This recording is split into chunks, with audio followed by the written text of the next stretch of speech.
Pa sad ovdje imamo tamnu čokoladu sa Madagaskara, sa geografskim poreklom, sa dodatkom kardamona uz kozji sir. Ovdje su kozji sir, masline i bosiljak, kozji sir i malina.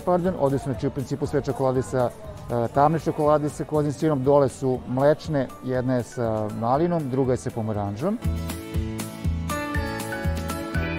Čokolade koje su posvećene vinima, znači ideja je da se aromatski kompleks koji se nalazi u vinima u vidu voća i začina postoji po samoj čokoladi i tako uradi uparivanje čokolade i vina.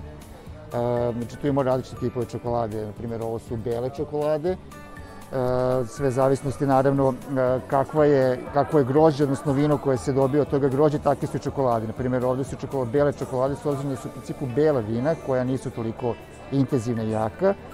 Ovdje imamo mlečne čokolade, pri čemu se tu nalazi jedna bela, druga bela, dok su ovo dve crne sorte vina.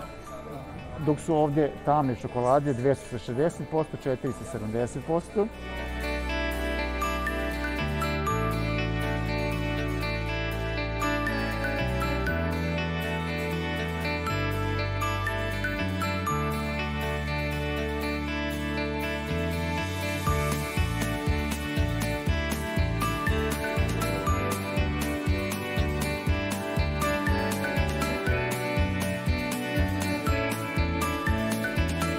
U čokoladu smo umešali prste pre jedno 3 godine otprilike, kada smo nabavili i opremu za temperiranje čokolade i opremili jednu malu proizvodnju.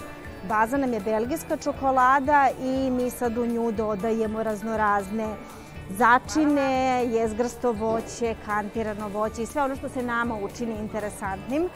Ono što je apsolutno hit kada se pojavimo na ovakvim mestima, to je rubi čokolada i ja već 3. godinu za redom pričam o toj rubi čokoladi, ali ona zaista jeste hit.